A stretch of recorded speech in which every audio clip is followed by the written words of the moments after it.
Well, while I was down in New York, I wanted to get Nancy something for a wedding present.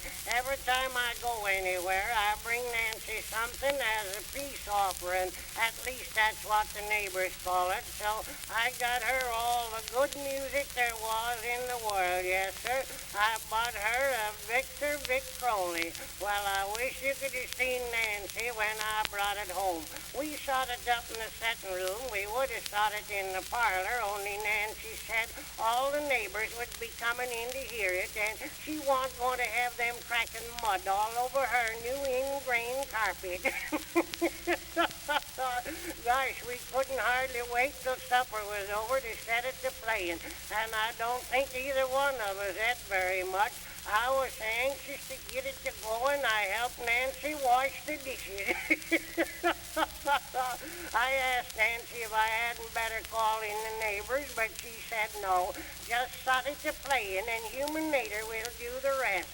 I put on turkey in the straw, and it hadn't more than got to going right good when Jim Lawson come in. He said he'd come over to see what I thought about the coming election, and then he asked me what other tunes it would play.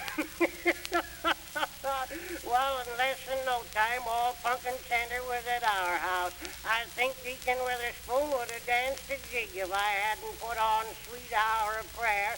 It played some grand opera music that Hank Weaver said was just as good as a trip to Europe. It played Silver Threads Among the Gold, and it had the women folks pretty nigh crying. It sounded so sad and pretty, I come darn near blubbering right out.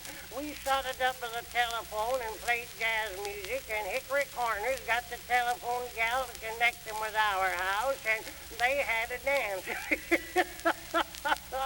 Well, sir, there was one record what told about our town of Punkin Center. It told about Jim Lawson and me and Nancy, Deacon Witherspoon, Cy Pettingill, and Hank Weaver, Rube Hendricks, Lige Willett, and about everyone in Punkin Center. First one would laugh and then the other. It all depended who the joke was on.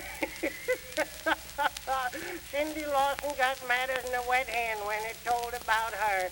She said whoever did the talking on that record was hard put for something to do. Gosh, I never laughed more in my life at one time.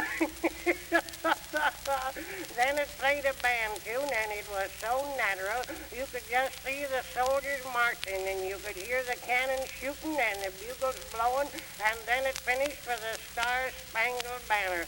We all tried to sing it, and I'll be darned if any of us knowed it all the way through. Jim Lawson got as far as the dawn's early light, and he sung that 8 times. Hank Weaver said he guessed Jim knowed it was daylight by that time.